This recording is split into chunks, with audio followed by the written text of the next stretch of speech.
बिहार में किसकी बहार है, इस पर बात करेंगे। लेकिन उससे पहले ये जान लेते हैं कि बिहार के लिए सियासी सोमवार में आज किसकी बहार रहने वाली है। तो एनडीए में सीटों का फॉर्मूला सेट हो चुका है, लेकिन महागठबंधन अब भी लेट दिख रही है। सीटों के बंटवारे के बाद आज एनडीए में उम्मीदवारों के नाम का ऐलान होगा।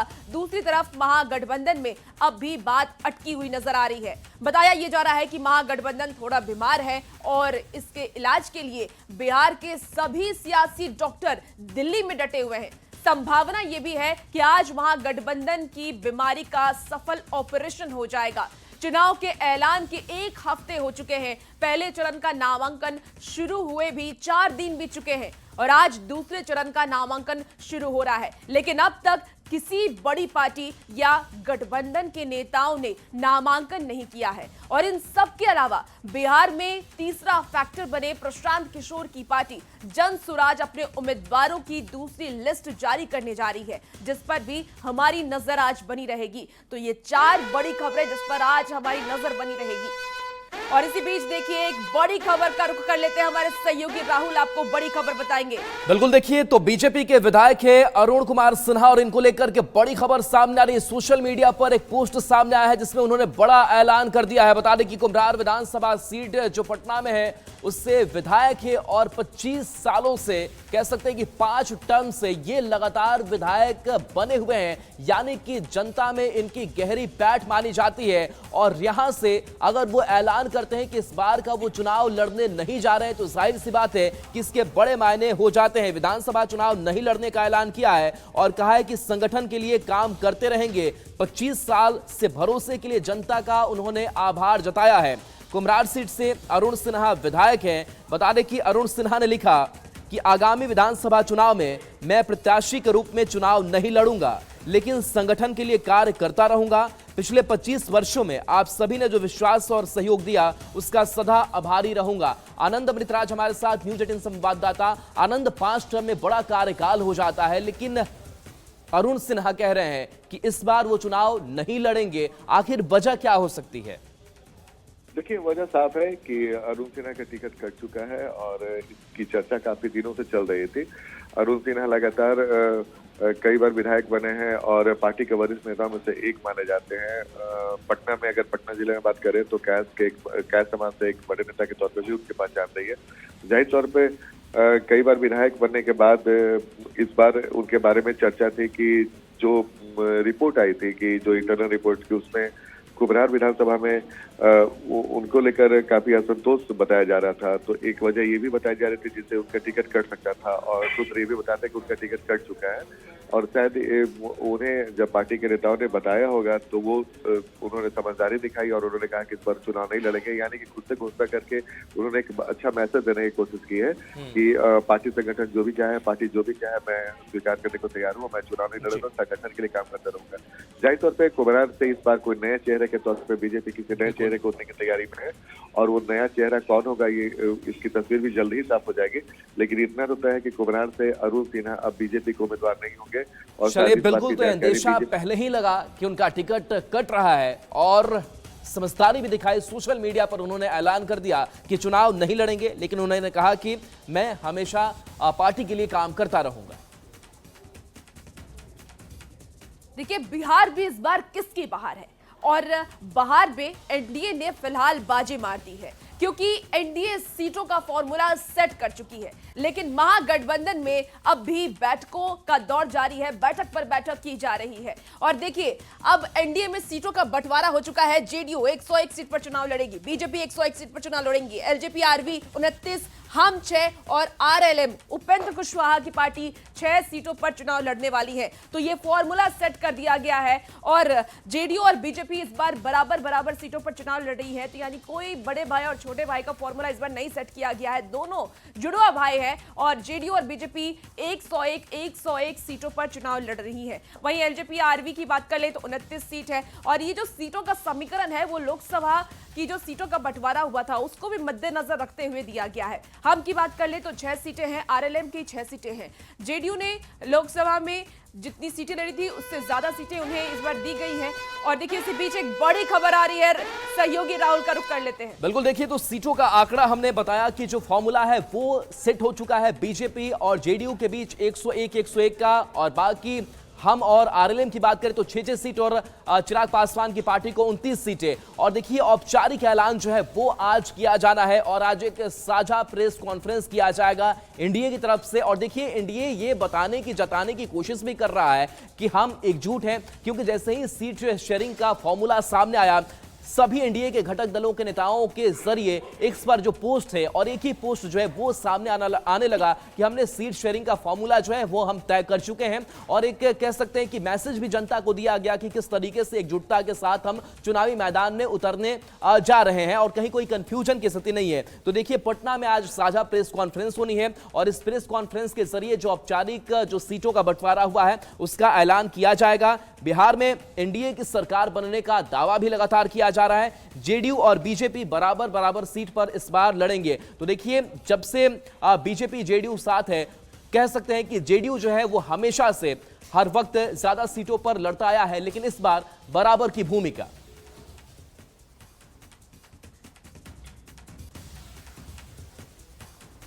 और देखिए ज्यादा जानकारी के साथ न्यूज 18 संवाददाता विनीता इस वक्त सीधे हमारे साथ लाइव जुड़ गई हैं। विनीता, देखिए सीटों का फॉर्मूला तय हो गया है और लगातार इस पर हमारी नजर बनी हुई थी। 4 बजे प्रेस कॉन्फ्रेंस होना है, क्या कुछ जानकारी है? क्या जो संभावित सीटें अभी फॉर्मूला तय किया गया है इसको लेकर के ही आज पूरी जानकारी दी जाएगी प्रेस कॉन्फ्रेंस के जरिए? बिल्कुल रुचिका, जो संभावित सीट हैं उसकी औपचारिक घोषणा भी आज कर दी जाएगी, क्योंकि एनडीए की जो बैठक है महत्वपूर्ण मानी जा रही है और बैठक के बाद ही औपचारिक घोषणा भी होगी। अनुमानित जो संभावित चेहरे हैं, जो सीट है वो लगातार हम बता रहे हैं, चला रहे हैं, क्योंकि पहली बार बीजेपी और जेडीयू बराबर सीटों पर बिहार विधानसभा चुनाव लड़ रही है और जिसकी कल्पना भी नहीं की जा रही थी कि चिराग पासवान उनको 29 सीट मिल जाएगी, लेकिन मिल गई। और हम लगातार बता भी रहे थे कि लोकसभा चुनाव के मद्देनजर इस बार बिहार विधानसभा चुनाव में सीटों का बंटवारा हुआ है और उसके मुताबिक मिनिमम 30 सीट लोक जनशक्ति पार्टी को मिलने की जो संभावना थी वो जताई जा रही थी, उसके आसपास 29 सीट भी मिली है। और इसके मद्देनजर आज शाम में जो एनडीए की महत्वपूर्ण बैठक होने वाली है, तमाम घटक दल इस बैठक में शामिल होंगे। बैठक में कौन कौन सी सीट किस पार्टी को दी जा रही है उसका औपचारिक घोषणा भी किया जा सकता है। साथ ही साथ कुछ ऐसी सीट है जिस पर जो संभावित उम्मीदवार हैं उसकी भी शायद घोषणा हो जाए, यानी सीटों का बंटवारा एनडीए में अच्छे तरीके से हो गया है। बिल्कुल, आपको इस बीच रोकना चाहूंगी, इस बीच एक बड़ी खबर आ रही है, सहयोगी राहुल का रुख करते हैं। बिल्कुल, तो देखिए एक तरफ है जो एनडीए का साझा प्रेस कॉन्फ्रेंस है वो किया जाना है, दूसरी तरफ कांग्रेस भी अपनी पूरी तैयारी करके रखी हुई है। कांग्रेस सीईसी की आज बड़ी जो बैठक है वो होने जा रही है और माना ये जा रहा है कि आज कांग्रेस प्रत्याशियों के नाम पर कुछ मुहर जो है वो लग जाएगी। हालांकि इससे पहले 25 जो प्रत्याशी के नाम है वो कांग्रेस तय कर चुकी है, लेकिन बाकी जो बचे नाम है उस पर जो मुहर है वो लगाई जाएगी, तो दूसरे चरण के उम्मीदवारों पर मुहर लग जाएगा। तो बता दें कि कांग्रेस सीईसी की आज अहम बैठक होनी है और दिल्ली में ये बैठक है। और ज्यादा जानकारी के साथ न्यूज 18 संवाददाता अमितेश इस वक्त सीधे हमारे साथ जुड़ गए हैं। अमितेश, कांग्रेस सीईसी की ये अहम बैठक मानी जा रही है, इस बैठक में क्या कुछ चर्चा हो सकती है? क्या सीटों का समीकरण फाइनल ऐलान पे भी बातचीत होगी?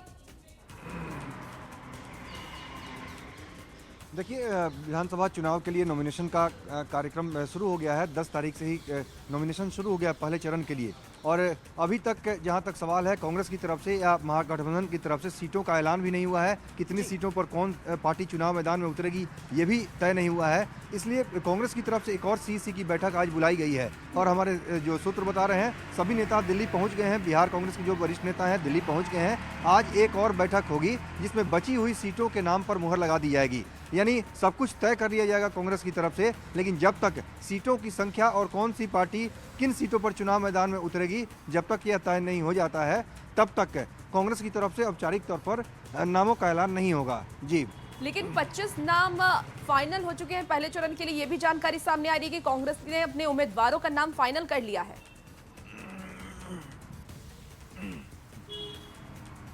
देखिए, पहली सीईसी की जो बैठक हुई थी उसमें 25 नामों पर अंतिम मुहर लगा दी गई है, लेकिन अब तक उसका ऐलान नहीं हुआ है। चूंकि गठबंधन के भीतर जब तक सीटों का ऐलान नहीं होता है, कितनी सीटों पर और कौन कौन सी सीटों पर कौन पार्टी चुनाव मैदान में बिल्कुल उतरेगी। अमितेश, आपको इस बीच रोकना चाहूंगी क्योंकि इस बीच एक बड़ी खबर आ रही है। सहयोगी राहुल बड़ी खबर बताएंगे। बिल्कुल, तो देखिए, भले कांग्रेस सीईसी की बैठक करके अपने प्रत्याशियों के नाम पर मुहर लगाने को लेकर के आगे बढ़ रही हो, लेकिन सीट शेयरिंग का जो फॉर्मूला है वो महागठबंधन में अब तक नहीं सुलझा है, पेच फंसा हुआ है। और ऐसे में तेजस्वी यादव की मौजूदगी दिल्ली में है, मुकेश सहनी दिल्ली में मौजूद हैं और राहुल गांधी से अगर बातचीत होती है तो इस सीट शेयरिंग के फॉर्मूले को सुलझाने की कोशिश की जाएगी। खबर है कि दिल्ली में आज बात जो है सीट शेयरिंग फॉर्मूले का वो बन सकती है। 17 अक्टूबर तक पहले चरण का नामांकन किया जाना। अमितेश हमारे साथ जुड़े हुए हैं। अमितेश, आज तेजस्वी यादव की मौजूदगी दिल्ली में है, मुकेश सहनी है, क्या लग रहा है कि बात बनेगी सीट शेयरिंग फॉर्मूले को लेकर के? देखिए, जहाँ तक कोर्ट का मैटर है उसके लिए तेजस्वी यादव, लालू यादव, राबड़ी देवी तीनों पहुंचे हैं यहाँ पर। उन्हें सुबह राहुल जब उन्हें कोर्ट जाना है और उस कोर्ट की सुनवाई के बाद ही तेजस्वी यादव जब फ्री होंगे तब ये उम्मीद जताई जा रही कि दिल्ली में चूंकि आरजेडी के शीर्ष नेता हैं, तेजस्वी यादव भी हैं, लालू यादव भी हैं, तो हो सकता है कि कांग्रेस के आला नेताओं से उनकी मुलाकात हो जाए और सीट शेयरिंग पर जो भी मामला अटका हुआ है सब कुछ क्लियर हो जाए, सबको सुलझा लिया जाए। मुकेश सहनी दिल्ली आ चुके हैं और निश्चित रूप से मुकेश सहनी को लेकर भी काफ़ी पेच फंसा हुआ है, अभी मामला सुलझ नहीं पा रहा है। तो मुकेश सहनी भी जब दिल्ली में रहेंगे, तेजस्वी यादव, लालू यादव भी दिल्ली में हैं और कांग्रेस के तमाम शीर्ष नेता दिल्ली में है, राहुल गांधी की मौजूदगी है, तो उस दौरान एक चर्चा हो सकती है। उस चर्चा के दौरान सब कुछ सुलझाने की कोशिश की जाएगी कांग्रेस की तरफ से, आरजेडी की तरफ से।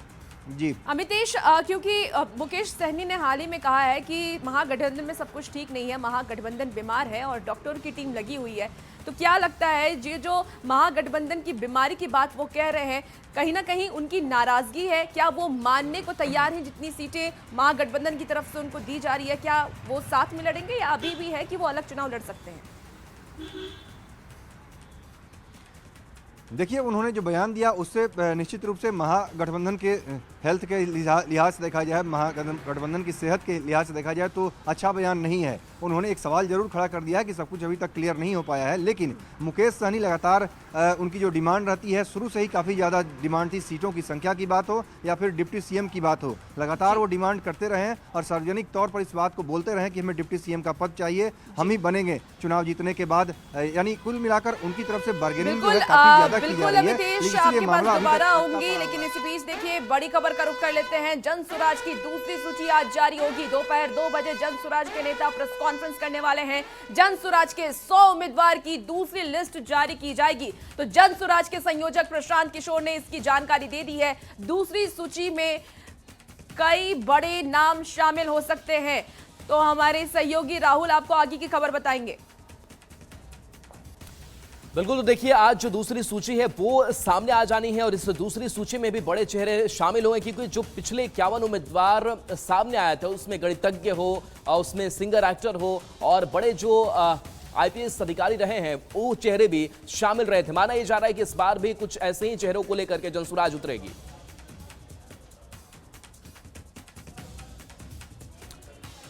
और चलिए, विनीता मिश्रा हमारे साथ न्यूज 18 संवाददाता जुड़े हुए हैं। विनीता, सबसे पहले अगर किसी पार्टी ने अपना उम्मीदवारों की घोषणा की तो वो जनसुराज पार्टी ही थी। आज दूसरी सूची भी सामने आ जाएगी, इस सूची को लेकर के क्या उम्मीद लगाई जाए? बिल्कुल राहुल, सबसे पहले जन स्वराज की तरफ से ही उम्मीदवारों की लिस्ट फाइनल की गई, जारी की गई और आज उनकी दूसरी लिस्ट भी सामने आ रही है। अगर जन स्वराज की हम बात करें तो जन स्वराज स्वतंत्र रूप से फिलहाल चुनाव लड़ रहे हैं और लगातार अपने जो उम्मीदवार हैं जो लगातार उनके साथ काम कर रहे थे, एक एक करके उनके नाम भी सामने आ रहे हैं। पहली लिस्ट में कई ऐसे चेहरे जो काफ़ी पॉपुलर हैं, उनकी पार्टी से जुड़े हुए थे और संभावना जताई जा रही थी कि उनको मौका मिलेगा। जन स्वराज की तरफ से उनके नाम सामने आए हैं। अब सबकी निगाहें हैं दूसरी लिस्ट पर, जो आज 2 बजे जारी की जाएगी कि दूसरी लिस्ट में आखिर प्रशांत किशोर किसे किसे मौका देते हैं, कौन कौन चुनावी मैदान में उतरेगा, क्योंकि अभी सबकी निगाहें ये भी है क्योंकि बिल्कुल विनीता, आपके पास दोबारा आएंगे। हमारे साथ आनंद अमृतराज इस वक्त पटना से भी जुड़ गए हैं, उनसे भी जान लेते हैं। आनंद, जन स्वराज की तरफ से आज दूसरी लिस्ट जारी करनी है और इस बार जो जानकारी सामने आई है कि कई बड़े नामों की घोषणा हो सकती है, कई बड़े ऐसे नाम हैं जिनको उम्मीदवार इस बार प्रशांत किशोर बना सकते हैं। क्या कुछ और जानकारी है आपके पास? देखिए बिल्कुल आज जन स्वराज दूसरी लिस्ट जारी करेगा और इस बार एक इंटरेस्टिंग ये होगा कि इस बार प्रशांत किशोर खुद लिस्ट जारी करने के लिए पहुंचेंगे। पिछली बार जब पहली लिस्ट जारी की गई थी उसे आरसीपी सिंह ने जारी किया था, लेकिन इस बार आज 2 बजे जब जन स्वराज की दूसरी लिस्ट जारी की जाएगी तब प्रशांत किशोर खुद उस लिस्ट को जारी करेंगे। और पहली बार जब 50 सीटों के लिस्ट जारी किए गए थे तब उसमें जातीय समीकरण का खास ख्याल रखा गया था। अति पिछड़ा को सबसे ज्यादा मौका मिला था। इस बार दूसरे लिस्ट में उम्मीद है कि 100 के आसपास उम्मीदवार प्रशांत किशोर उतारेंगे और इस बार किस तरीके से जातीय समीकरण सामने है देखना बेहद दिलचस्प होगा।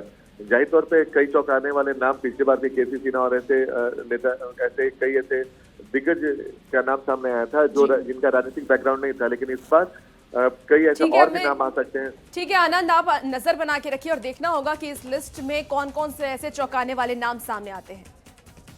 10 लोगों की सूची कल जारी हो जाएगी। उम्मीदवार कैसे होंगे? कल 100 से ज्यादा लोगों की सूची जारी हो जाएगी। क्राइटेरिया वही रहेगा जो रखा है आपने? जो क्राइटेरिया रखा गया है, जो जन स्वराज के अभियान के दौरान बोला गया, जो पार्टी बनाने के लिए कहा गया, जिन साथियों ने जन स्वराज के लिए काम किया है, जन स्वराज के विचारधारा को घर घर पहुंचाने में कंधा लगाया है, सबसे पहले वरीयता के आधार पर उन्हीं को मौका मिलेगा। और देखिए इसी बीच एक बड़ी खबर आ रही है। सहयोगी राहुल, क्या है बड़ी खबर? बिल्कुल देखिए तो एनडीए में सीट शेयरिंग का जो फॉर्मूला है उसको लेकर के दिल्ली में हलचल मची रही। लगातार जो गुणागणित है, हिसाब किताब है, वो किया जाता रहा और अब एनडीए के जो नेता है वो दिल्ली से पटना लौटना शुरू कर रहे हैं। चाहे वो चिराग पासवान हो, उपेंद्र कुशवाहा हो और बीजेपी के बड़े नेताओं की मौजूदगी पटना में होगी, क्योंकि आज एक साझा प्रेस कॉन्फ्रेंस भी होना है। सभी नेता मीडिया के सामने आएंगे और जो औपचारिक ऐलान है सीट शेयरिंग के फॉर्मूले का वो कर दिया जाएगा। तो अब जो राजनीति है जो एक दिल्ली में बढ़ी हुई थी और दिल्ली की जो हलचल एक बार फिर से पटना में शिफ्ट होती हुई दिखाई दे रही है। चिराग पासवान पटना लौटेंगे, उपेंद्र कुशवाहा भी पटना लौट रहे हैं। इसके साथ साथ बीजेपी के कई बड़े नेता जो है वो पटना लौट रहे हैं और अब जनता के बीच भी इन्हें जाना है। और ज्यादा जानकारी के साथ न्यूज 18 संवाददाता अमितेश इस वक्त सीधे हमारे साथ जुड़ गए हैं। अमितेश, एनडीए के नेता आज पटना लौट रहे हैं और साझा प्रेस कॉन्फ्रेंस करके औपचारिक ऐलान करेंगे। क्या उम्मीदवारों का भी ऐलान किया जाएगा और इस बार अगर उम्मीदवार जो एनडीए में सिलेक्ट किए गए हैं वो किस बेसिस पे, उनका क्राइटेरिया क्या है? देखिए बीजेपी की केंद्रीय चुनाव समिति की बैठक में लगभग सभी सीटों पर जो बीजेपी के खाते में आने वाली हैं उस पर उम्मीदवारों का चयन कर लिया गया है। लेकिन देर रात चूंकि कल देखा जाए तो सीटों का ऐलान हुआ और कितनी सीटों पर कौन पार्टी चुनाव मैदान में उतरेगी तो सीट शेयरिंग का फॉर्मूला रात तक तय हुआ है। इसलिए आज उम्मीद की जा रही है और जैसा सूत्र बता रहे हैं आज शाम पटना से ही इस बात का ऐलान होगा कि कौन सी सीट किस पार्टी के खाते में गई है और उसके साथ एनडीए की तरफ से सीटों का भी ऐलान किया जा सकता है। क्योंकि बीजेपी की तरफ से कहा जा रहा है कि जो लिस्ट हमने तैयार कर ली है निश्चित रूप से जल्द उसको रिलीज करना है और पहले कौन सी सीट किस पार्टी के खाते में गई है ये ऐलान हो जाएगा। उसके बाद हम लोग उम्मीदवारों के नाम का भी ऐलान आज कर देंगे। तो निश्चित रूप से आज का दिन काफ़ी महत्वपूर्ण है। तमाम बड़े नेता दिल्ली से पटना के लिए रवाना हो रहे हैं। उपेंद्र कुशवाहा थोड़ी देर में दिल्ली से पटना के लिए निकलेंगे। इसके अलावा अगर बाकी नेता बात करें तो अरुण भारती, राजू तिवारी जो कि चिराग पासवान की पार्टी के जो चुनाव प्रभारी और सह प्रभारी हैं, दोनों पटना के लिए रवाना हो रहे हैं आज दोपहर। तो एक उम्मीद की जा रही जो एलजेपी के सोर्स हमारे बता रहे हैं, एलजेपी सूत्रों के मुताबिक आज एक बार फिर से बीजेपी के साथ एक मीटिंग हो सकती है और देखना होगा कि एनडीए में सीटों का बंटवारा तो हो चुका है, लेकिन किस पार्टी को कितनी सीटें दी गई हैं वो तो डिसाइड हो गया है, लेकिन अब कौन कौन सी सीटें किस पार्टी को दी जाएगी ये देखना बेहद ही दिलचस्प होने वाला है। और देखिए बिहार में किसकी बहार में इस वक्त की बड़ी खबर आ रही है। आपको बता दें कि आज जारी होगी दूसरे चरण की अधिसूचना। तो इस वक्त की आपको बड़ी खबर बताएं, आज से दूसरे चरण की सीटों का नामांकन होना है। 20 अक्टूबर तक नामांकन की अंतिम तारीख है। 21 अक्टूबर को नामांकन पत्र की होगी जांच। 23 अक्टूबर को नाम वापसी की अंतिम तारीख है। तो 11 नवंबर को 122 सीट पर वोट डाले जाएंगे और उसके लिए पूरी तैयारी भी कर ली है। दूसरे चरण में कुल 20 जिले में वोटिंग होगी। कहां वोटिंग होनी है वो आपको बता रहे हैं। देखिए ये मैप के जरिए आपको समझा रहे हैं। शिवहर में वोटिंग होनी है, इसके साथ ही सीतामढ़ी में 20 अक्टूबर तक ये नामांकन हो रहा है। दूसरे चरण में जहां जहां वोटिंग होगी वो आपको मैप के जरिए दिखा रहे हैं। मधुबनी में वोटिंग होगी दूसरे चरण में। इसके साथ ही आपको बता दें सुपौल में दूसरे चरण में वोटिंग की जाएगी। बिहार विधानसभा चुनाव के मद्देनजर दूसरे चरण की नामांकन की प्रक्रिया आज से शुरू हो रही है। यानी आज से बिहार की 243 विधानसभा सीटों पर नामांकन किए जा सकते हैं। आपको बता दें कि पहले चरण के तहत 121 सीटों पर नामांकन पहले से ही शुरू हो गया था और आज से 122 सीटों पर भी नामांकन की प्रक्रिया शुरू हो रही है। यानी दूसरे चरण के तहत 122 सीटों के लिए आज से नामांकन शुरू हो रहा है और नामांकन की आखिरी तारीख 20 अक्टूबर रखी गई है। यानी सुबह 11 बजे से लेकर दोपहर 3 बजे तक जो भी अभ्यर्थी हैं जो चुनाव लड़ना चाहते हैं वो नामांकन कर सकेंगे। इस चरण के तहत पश्चिमी और पूर्वी चंपारण, शिवहर, सीतामढ़ी, मधुबनी, सुपौल, अररिया, किशनगंज, पूर्णिया, कटिहार, भागलपुर, बांका, जमुई, नवादा, गयाजी, जहानाबाद, अरवल, औरंगाबाद, रोहतास और कैमूर जिले की विधानसभा सीटों पर चुनाव होने वाले हैं। यानी इतने जिलों में दूसरे चरण के तहत चुनाव होगा और उसके मद्देनजर 122 सीटों पर नामांकन की प्रक्रिया भी आज से शुरू हो जाएगी। अगर पहले चरण की हम बात करें तो पहले चरण में 13, 14, 15, 16, 17 यानी 17 अक्टूबर तक अभी नामांकन का जो दौर है वो जारी रहेगा। वहीं दूसरा चरण जो आज से शुरू हो रहा है वो 20 अक्टूबर तक जारी रहेगा। यानी आज 243 सीटों पर चुनाव लड़ने वाले लोग नामांकन कर पाएंगे। आज से दूसरा चरण शुरू हो रहा है। बिहार में 2 चरणों में बिहार विधानसभा चुनाव हो रहे हैं। ऐसे में पहले चरण के तहत नामांकन की प्रक्रिया पहले ही शुरू हो गई थी। आज से दूसरे चरण के तहत भी नामांकन की प्रक्रिया शुरू हो रही है, जो 20 अक्टूबर तक जो भी चुनाव लड़ना चाहते हैं दूसरे चरण के तहत वो नामांकन कर पाएंगे। कैमरामैन सुबोध के साथ विनीता मिश्रा, न्यूज़ 18 पटना।